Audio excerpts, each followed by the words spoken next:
ARCA, and I should say all the formalities are in order. I don't need to reintroduce everyone again in the interest of time. But thank you all for being here, and it's indeed a great pleasure for me to be here to outline the next wave of projects in the mining sector and highlight one or two reforms or policy directives that we would like to see in the sector to improve the way we do business.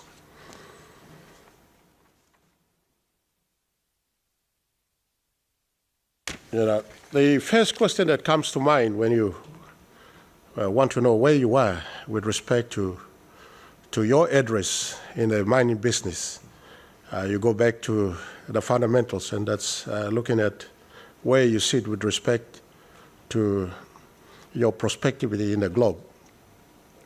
This slide here shows you the plate tectonic boundaries. The red dots are volcanoes, hotspots, so you comes with these earthquakes and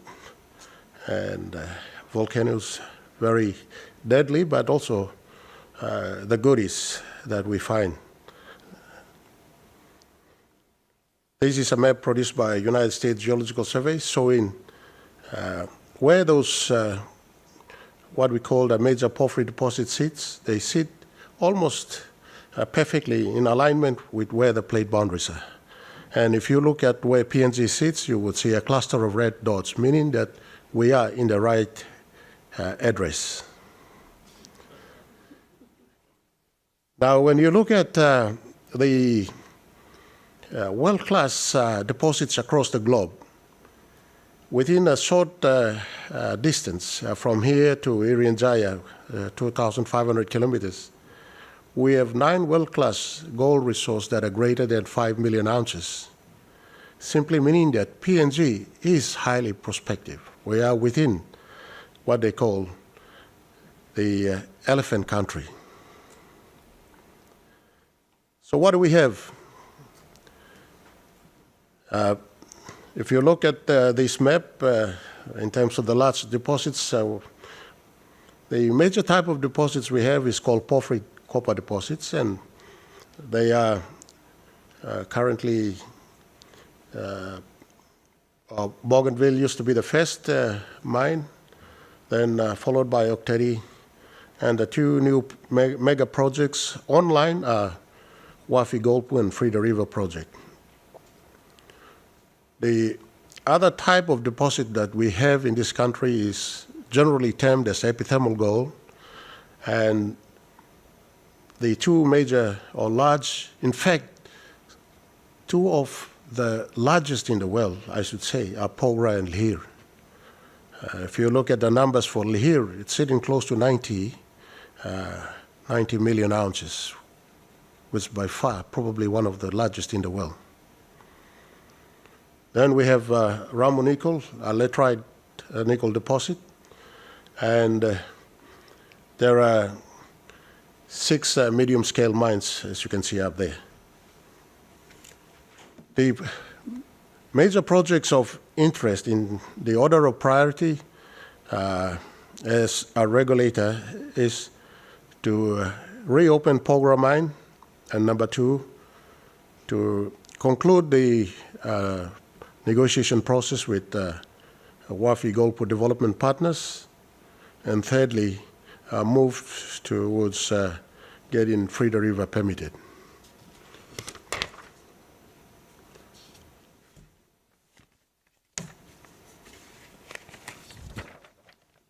Let me move quickly. This is basically what I've said. In terms of the medium-scale projects, we have permitted Simberi mines. They are currently processing what we call oxide ore, which is really the weathered ore, and the surface weathered ore has been exhausted or is about to be exhausted, and they have done feasibility studies on the underlying sulfide ore, and the economics looks very promising. They will be injecting 300 million, 170 million as capex, and another 120 million for sustaining capex. They will be producing around 160,000 ounces of gold per annum going forward for the next 11 years. So that's a positive outlook for Simberi Gold Mine for St. Barbara's. Hidden Valley Mine has extended its mining lease to 2030, but they technically have around 5 years mine life according to their reserves, and with a bit of luck they should extend beyond that, but we are looking at 2027 if to shut down Hidden Valley. With the other interesting projects, again, medium scale projects, we have issued permit for the development of lime, clinker, and cement. Clinker is basically cooking up 80% of limestone with mudstone to give you a product, and that's a product we call clinker. And when you add on what we call gypsum, it gives you a Portland cement. This tenement was granted. They are looking at 350 million capex. Apparently, COVID didn't help, so they are still waiting. Same applies to Woodluck. There was financing arrangement that apparently fell through, and so that. But I'm very proud to say that Woodluck is one of the leading Geo-Pacific is one of the leading corporate organizations in the country, where they have gone ahead and built some of the best houses for the landowners in the country, and we commend them for that, and other players in the country should follow the same. The other project that is under permitting is Mambare Nickel, just north of Poponda town in Oro province. They are looking at what we call direct shipment ore.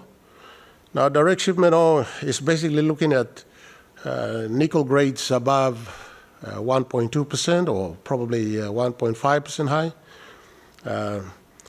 We are a little bit cautious of this proposal because when you take away the high-grade pockets, what do you do to the other low-grade pockets? You will automatically render the entire deposit uneconomical, because nobody would want to come and mine anything less than that grade.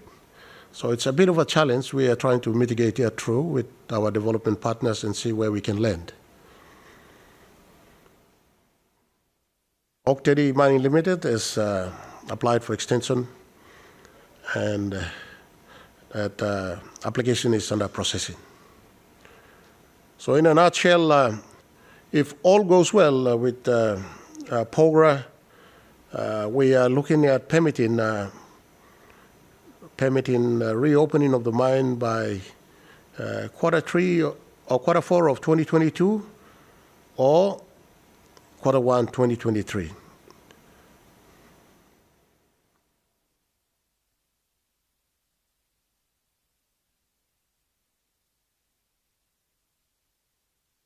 For Wafi Golpu project, Wafi Golpu project is an exciting project, and you look at the schedule there. During the exploration stage, there was 800 million kina sunk cost.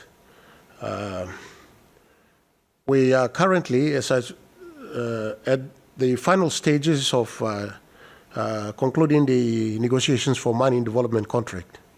Now, you would appreciate that these negotiations would take much longer, simply because some of these contracts last for 40 years, 30 years.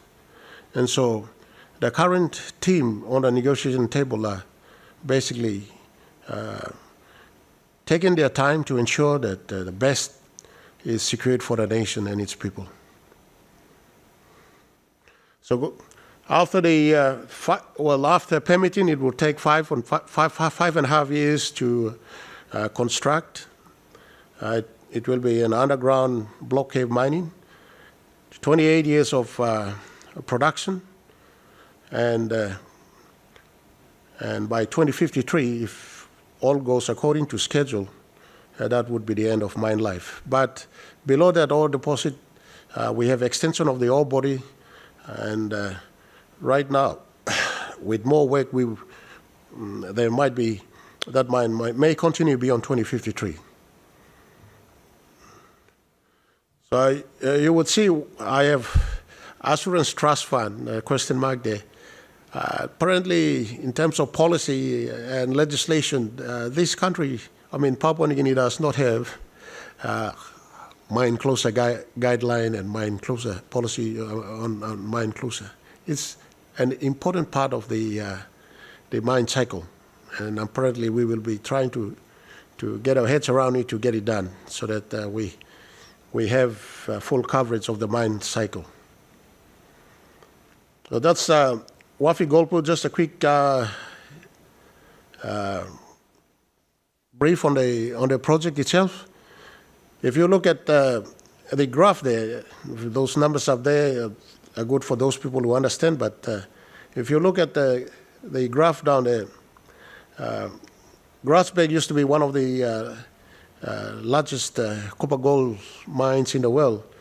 But when you rank that against Wafi Golpu, it's ranked as the first in the world for its copper resource and reserve equivalent. So it is a mega resource.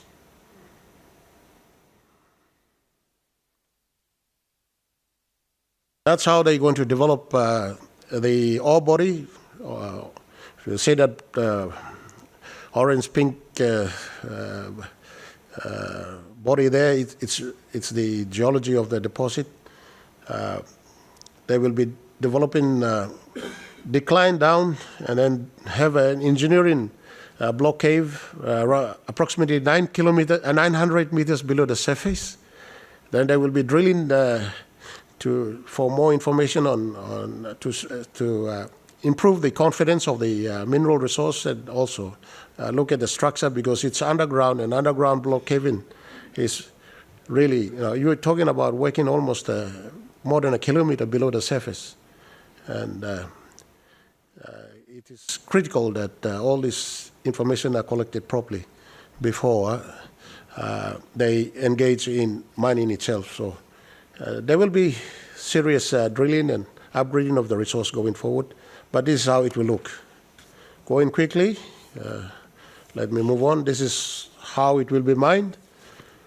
That's the layout and the schedule at the bottom there for the 28 years. Let me move on. This is the footprint of the project. I'm trying to demonstrate this because this is a peculiar operation. It will be analogous to pipeline, hydrocarbon pipeline business.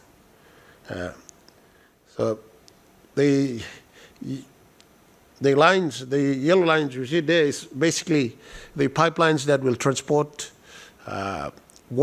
tailings and copper concentrate to the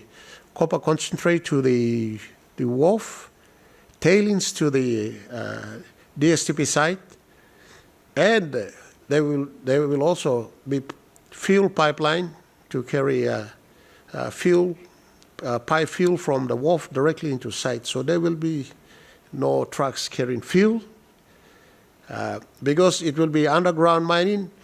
Unlike the other mines we have in the country, where we have more than 3,000 employees operating at open cut mines, during the construction stage, we'll have about 2,600 people, and during operational stage, it will reduce down to 850.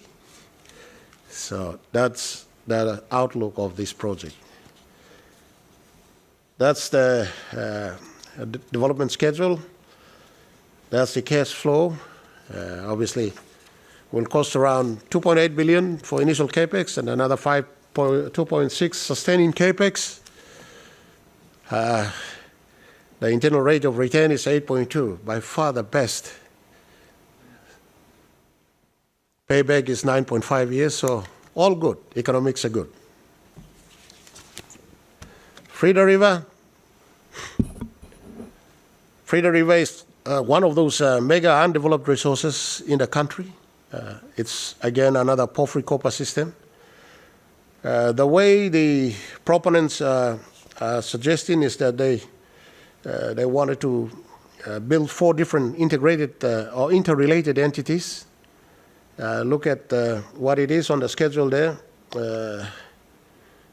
It would cost around 7 billion kina, employ around 6,180 people during construction stage. And if we get it permitted in Q4 2024, because it will take almost a year for us to get that permitting process. And by 2031, if we get it off the ground, it will be in operation for 33 years. And we'll cease operation by 2062 if all goes well on schedule. So that's just a quick outlook of Frida ore body and the layout. Contains a significant amount of copper, 12 million tons of contained copper and 19 million ounces of gold. It's a huge deposit. What Frida River will have is very similar to what Oktedi has, and if Wafi comes on stream, the processing plant will be the same. But what they're trying to build is an integrated storage facility, and that integrated storage facility will store the waste rock, the tailings, as well as the water required for power generation. And being located in a seismic active area and with the Sepik River downflow, it's one of the things that we are very, very careful. We have engaged Snowy Mountains to look at the design and give us more information. The talk on that subject will go a little bit longer, and it will take more time before we get to an agreement. Just as I always say, you can build something to the design and best engineering design, but Mother Nature is another thing. So when, in the event when Mother Nature calls, what will be your mitigation? These are the kind of questions and hard questions that will be asked. In terms of power generation, they are looking at generating 600 megawatts. The mine itself will utilize around 180 to 280 megawatts as they ramp up. They're intending to provide the excess power to the greater Sepik area and the neighboring areas. And there will be a 370 kilometer of 275 kV transmission line. So that will be another business. The power generation will be another business. Power reticulation will be another. And mining itself will be another business. Let me go quickly. The other important sector we have in the country is the alluvial gold mining sector. There are so many alluvial gold fields. We have come to a point where we reached a plateau. We are producing about 120,000 ounces of gold a year. And interventions are required in terms of people to move many of our artisanal miners into mechanized mining. And that will improve the gold output from the alluvial sector. So it's something we welcome anybody who is interested in investing in the alluvial sector. Our team will be able to provide the guidance and help you out through there. Just quickly on the gold production and the outlook. On this one, without spending a lot of time, I just want to say, if you look from our history in terms of hard rock mining, since the inception of Bougainville in 1972, we didn't have any data on that, but I would assume gold would be around 200,000 ounces, 300,000 ounces. Until Oktedi came into stream and we picked at 500,000 ounces, then Pogra, and after Lihir, since the commissioning of Lihir, the country has been averaging around just above or below 2 million ounces a year. And going beyond the Wafi days to 2050, gold production will be steady around 2 million ounces and may decline down to 150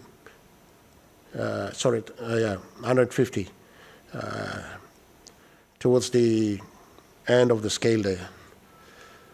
Copper production looks good. Bougainville used to keep us under 200,000 tons a year. Unfortunately, it was closed in 1989, and Oktedi was the only copper producer in the country. And the graph the blue graph there shows copper output from Octedi. Octedi may say goodbye to PNG in 2030, which is not far from now. So, what do we have here?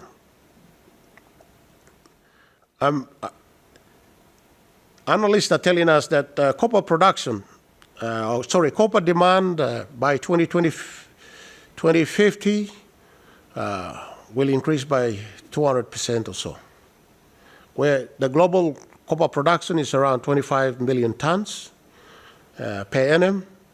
And when you look at this graph, it tells us a lot of story. The blue graph, or the blue columns there, is what Octedi has produced and will continue to produce until around 2029 or 2030. Thereafter, if we get permitted for WAFI will then pick up that green column and gradually increase from around 200,000 tons to almost 600,000 tons of copper, with Feeder River coming on stream. So for the next 30 years, Papua New Guinea will be one of the major copper producers in the world. Considering the fact that many of the mines that are operating today will be depleted and they will be running, producing low-grade copper, and the volume will decrease naturally. So PNG will be a major copper player looking forward into 2055, 2063. You look at all this, the next one here is a little bit scary now. Like they say, not all good things last forever. So the enjoyment, if we commission Wafi Golpu and Feeder River, we will have a healthy copper production output from 2030 until about 2055, if all goes well according to schedule. But look at the time when all these major mines will be closing. You look at Ramu, Pogra, Wafi Golpu, Lihir. And by 2063 is when all the major mines in this country will be depleted and exhausted. So we have a challenge in front of us.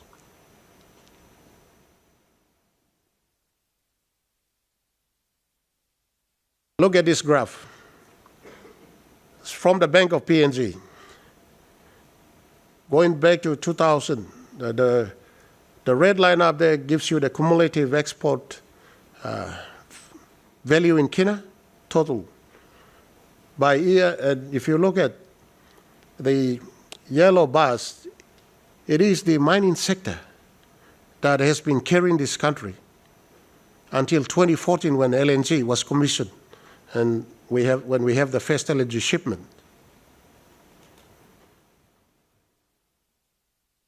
I want you to observe, put this together, and again the statistics have shown that 80% of the export revenue comes from non-renewable sector.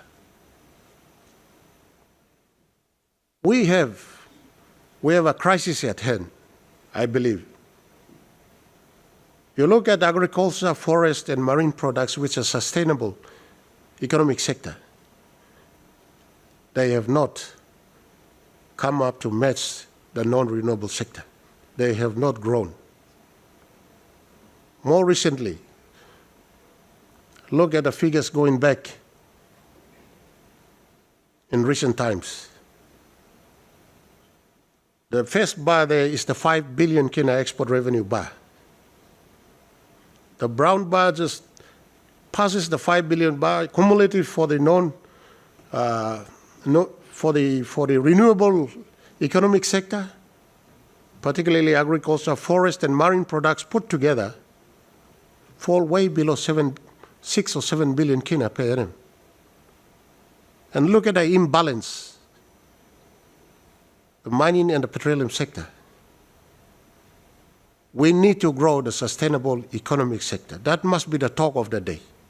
Because comes 2050, when we don't have any of these copper and gold mines anymore, where are we heading?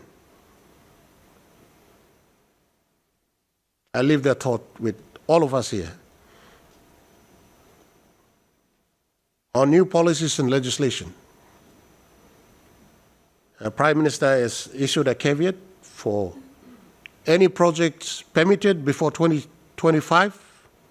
The 50th anniversary will not be subjected to any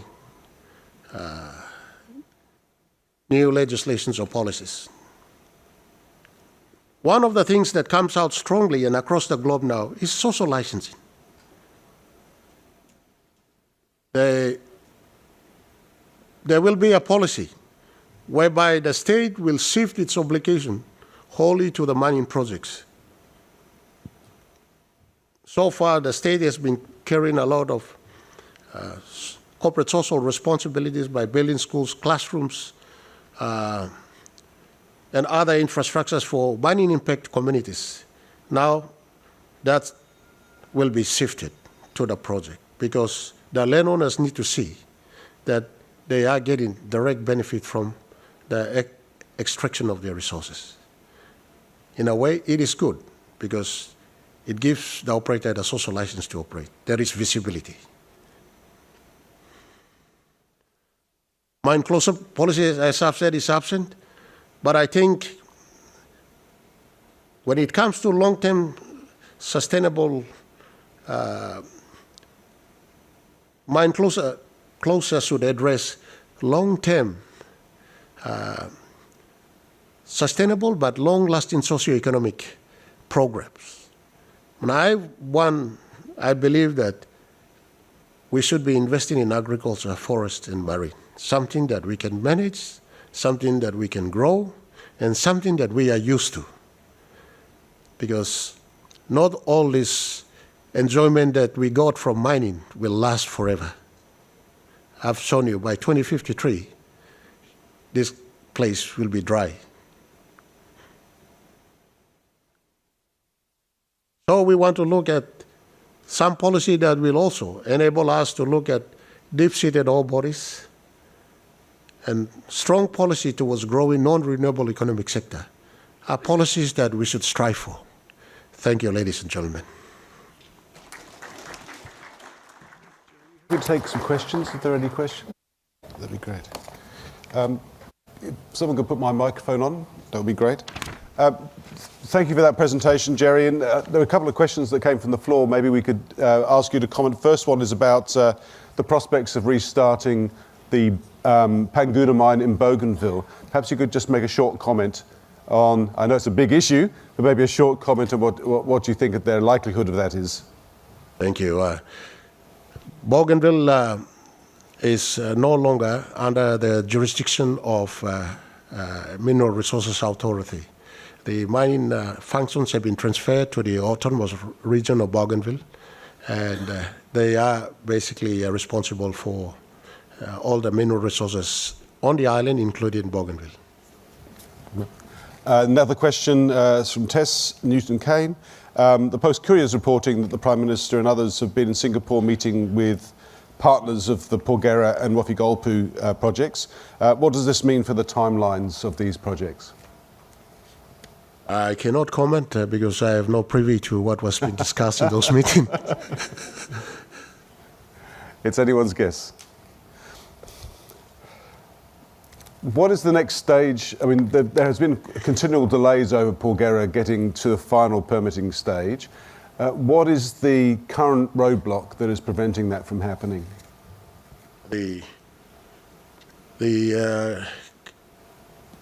Since the refusal of the extension application, there has been some developments, and one of the milestone was signing of what they call the standstill agreement. The standstill agreement basically shelved all the legal proceedings and allow the parties to engage on negotiations. And those negotiations have been ongoing. There were several agreements been signed, and the last one that has yet to be signed is the shareholders' agreement. The shareholders' agreement is the final agreement that will have to be signed, and that would trigger the new project company to take care of the project. So we've still got to resolve that situation, and does the local landowner, I think, company and provincial government have to sign that? Is that right? That's right. Yep. They have the issues. They wanted some things to be included in the shareholders' agreement, and so a delay.